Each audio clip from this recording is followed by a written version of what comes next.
Hey folks, this is Johnny. Welcome to another home studio trainer show. And today we're going to take a look at Studio One's music loops. Now, these aren't included in every Persona sound set, but they are included in a good portion of them. And the difference between these and regular loops is that these loops actually contain MIDI data, which can be changed and altered and tuned and everything. And I'm going to show you how easy they are to work with in Studio One. It's a cool feature, and I don't know many DAWs that actually have these kind of native options inside for loops. Studio One also has basic audio loops. I think everybody knows what those are, but I'm going to go ahead and do a video on that and how to use them in Studio One as well, and how they work inside the sound sets. All right, if you guys could, I'd really appreciate it if you would like this video, subscribe to my channel, enable the notifications so that you know when these videos are going to start. All right, so let's go right to the classroom. Let's not dilly-dally at all. So if you look over here at the top, you can see that I actually have, there we go, I actually have them sorted already. I have the loops tab selected, and I have them sorted by instrument so that they list bass, guitar, drums, etc. And I have them done by type. There are different options. I only use these two. I use the instrument and I use the type, because everything that you need is inside these folders. All right, let me go back out. All right, so you can see here I've already brought in a couple of loops that I put together, and I basically chose these things based on their key. Now, not all of the loops, especially the music loops, they don't have the keys in there, but most of them do. All right, so I did a drum, and I did a couple of string tracks, and I did a bass and everything like that. So let's audition these, and then I'm going to show you how I did this and how I chose them. All right, so the first one is a drum loop. Oops, and it highlights them all. Hold on a second. There we go. So the first one is a drum loop. And if I open up the instrument, you can tell that it actually chose an impact kit. And then I have this next one. This is a piano. Now, these are all pre-programmed MIDI events. There's the piano. I like to put the bass underneath my drums. All right, there is the bass. And then I have this. Just some little string strikes. Just like that. And then I have a full string patch.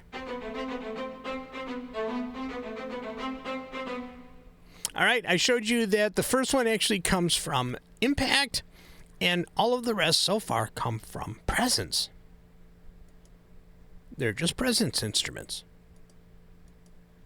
All right, so the entire song sounds like this.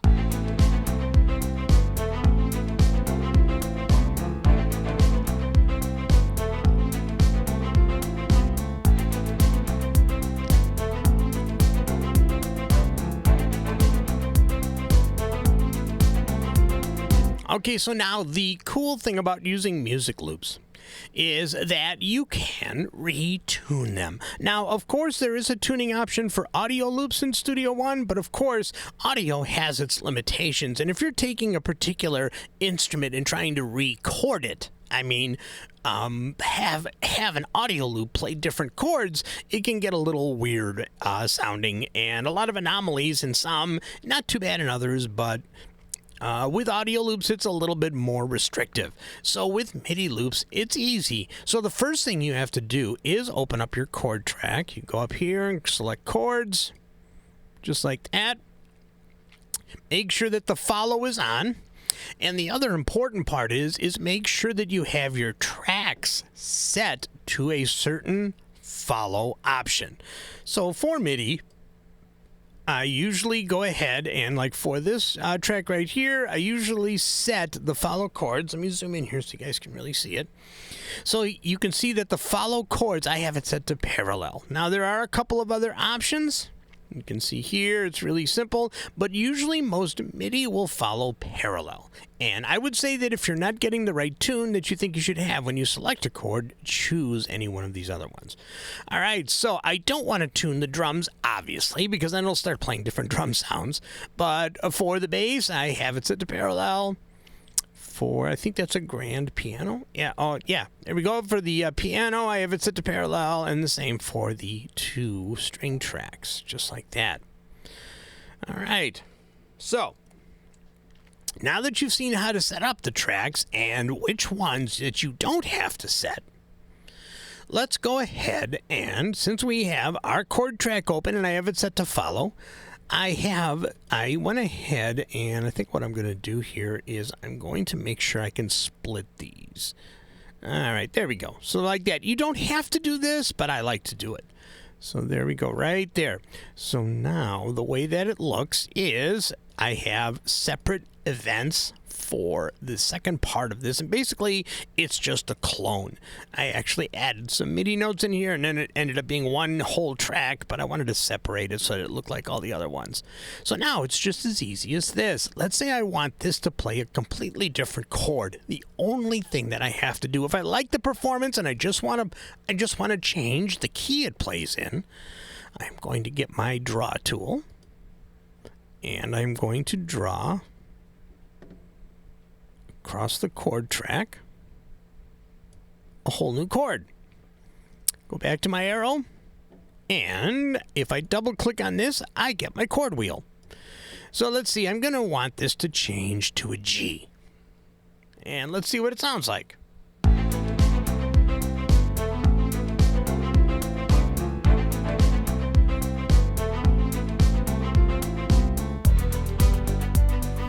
Nice.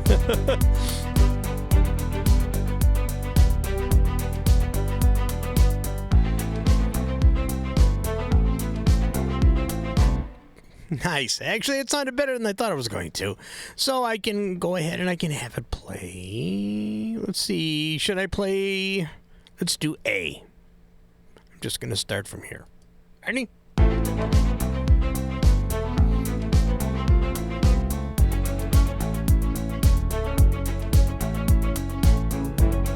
Okay, so now I can actually do this. I'm going to have that second part play there. Go back to my draw tool. And I'm just going to go doop, doop. And I am going to have this. If I choose these different, you can see the chord wheel changes. I'm going to have this play G, and then go to A, and then back to whatever this is. I think it's in D, but I don't want to put anything there.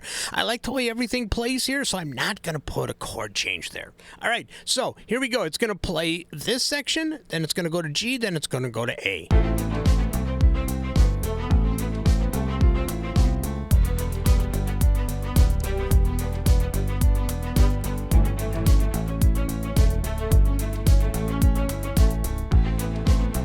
Okay, that actually didn't sound very good. So I think I'm just going to go ahead and I am going to delete that.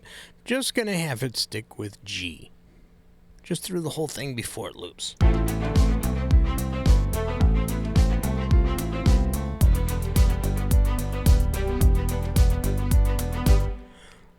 Let's double click. Let's do one more.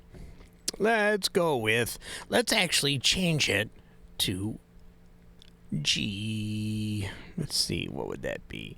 Let's change it to E minor. Let's see what that does.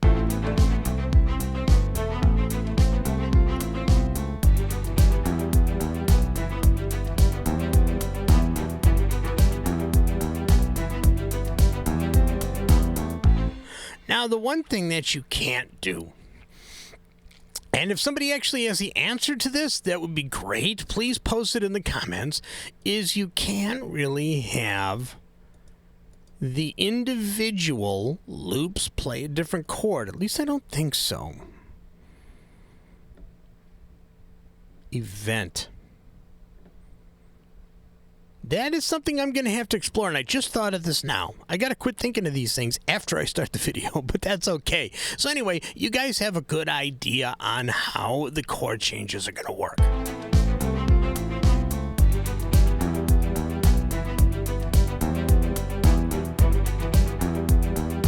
And of course, as always, since they are MIDI tracks, you can double-click on any of the events, and you can totally customize whatever is being played. Because you can see here in the drums, I actually added a faster hi-hat for the second part.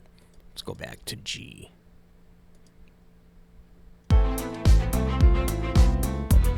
There you go. It's the same loop, but I just added a faster hi-hat to it. So it is totally manipulable. Manipulable? Is that a word? I'm not sure.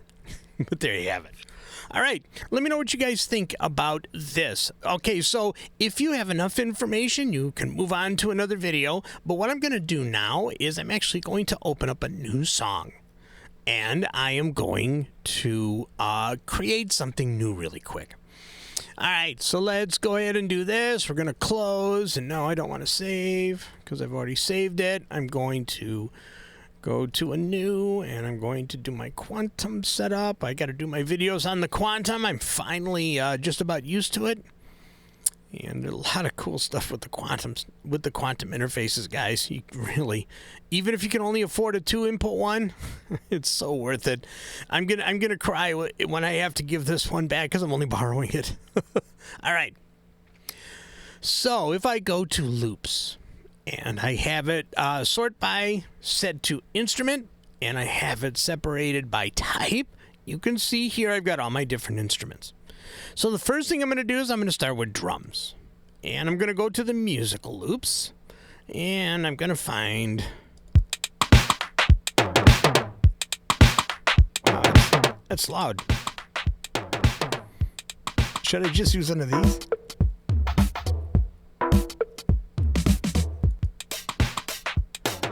All right, I'm going to use this. I don't have any idea what I'm writing. So there we go. So it opened up a drum kit from Impact. There you go. So let's see. I'm going to hit the D key. I'm going to do 2. You can see down here at the bottom. You guys can see what keys I'm hitting. All right. Let's go ahead and find a bass. Let's go with musical files. And let's see.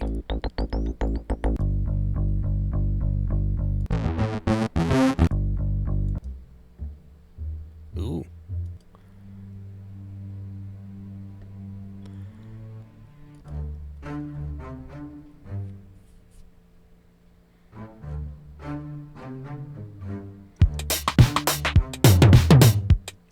That's pretty cool.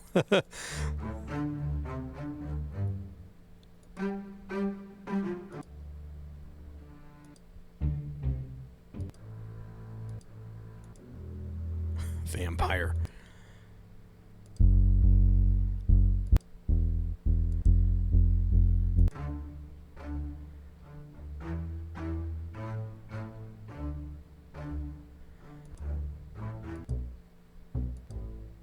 Garden party. That's kind of cool.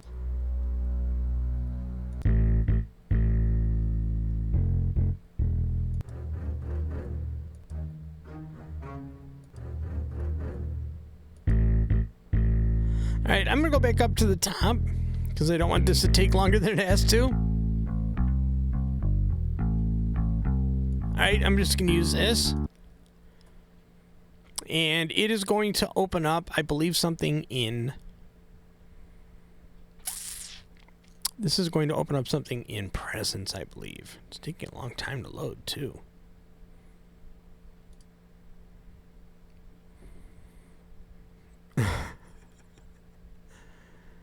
Oh, it's one of those loops. There you go. All right, cool. So I've got the bass.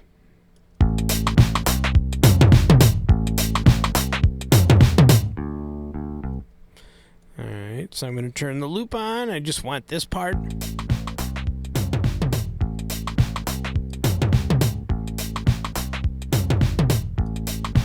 That might even be the same bass loop from the other song. That's okay. All right, so let's see. Organ. Musical files.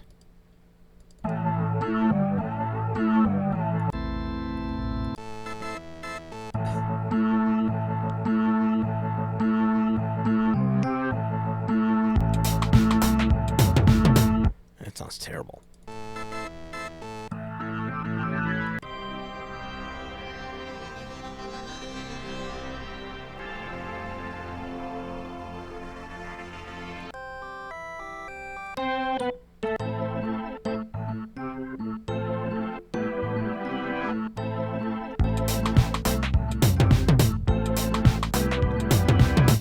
right, so let's go ahead and use this. Okay, now there's something to be aware of. Some of the music loops that come with the sound sets, for some reason, change the sound they're using. Now, that was supposed to be an organ. So, I don't know why it does that. It's just something that Studio One does.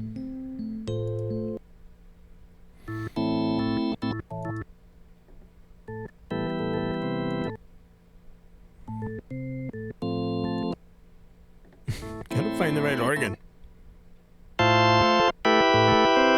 Ooh, that was terrible. There we go.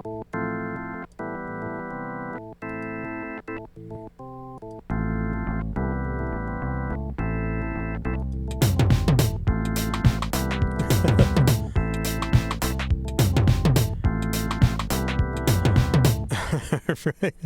Sounds terrible, I know. But this will give you, I'm going to choose one more. And I think I'm going to, oh, we got vocal? What the heck we got for vocal? Is there any music files in the vocal? Sure. All right. Okay, so I'm going to bring this in now. It is totally in the wrong key.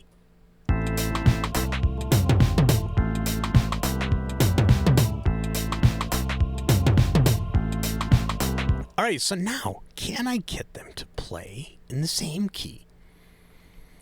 So, I need to go to this. Add drums. I want to make sure that the follow chords is off. But this one, I want parallel. This one, I want parallel. This one, I want parallel. I suppose I could try narrow, but I want parallel. So now, if I choose a new chord, I'm going to go double click and it's automatically going to change things to C. Now, how do you know that the chords are being manipulated? You can actually see that it adds these little note icons here. So if I turn the follow off, they go away. If I turn it on, they stay. All right, so now let's hear the tracks that I've actually put in here. And I've made it play in C. This is probably going to be a disaster, but let's see.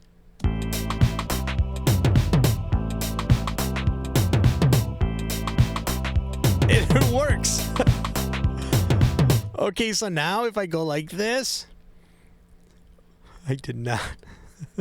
This is so off the cuff, folks. And I'm going to change this one to F. Just going to do straight up chords here. F. There we go. What do we got?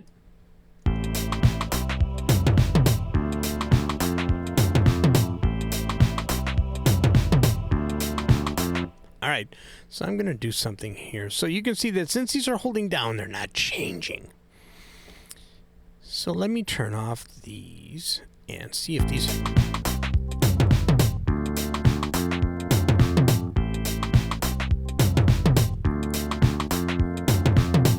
Okay, so now what I'm going to do is I'm going to take the knife tool, I'm going to cut this right here. And then I'm going to go back. And I'm going to get this thing to go right there. See how I'm just manipulating this? Let's see what happens. Let's bring the voices back.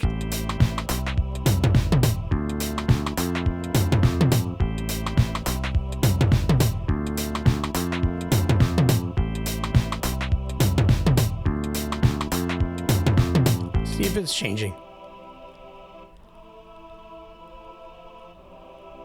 Yep.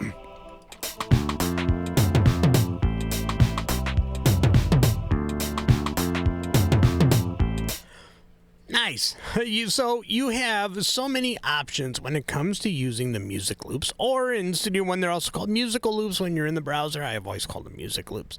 But you guys get the general idea. So again, in review, basically, let me see if I can get my main guy. There we go. So basically, the music loops consist of MIDI data and the actual embedded sound is going to access the sound that is available in the VST instrument that comes with Studio One.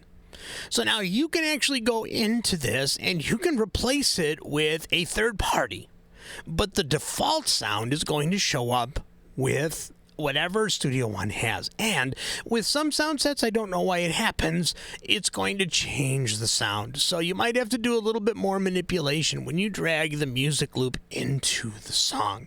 And it's really important to remember that. So I know that this video went a little bit long. Hopefully you guys have a little bit better of understanding of what the Studio One music loops actually do. They can be quite creative, and you can choose what tracks to tune and what tracks you don't want to tune if you're going to start using the chord track. So if you're using the music loops with an already a song that you've already created, you've played the drums, you played the guitars and everything like that, you go ahead and you go into the music loops, you bring it in, you make sure that all of the other tracks, the tuning option is not set to follow. Make sure that they're set to off in the follow chords area of the inspector.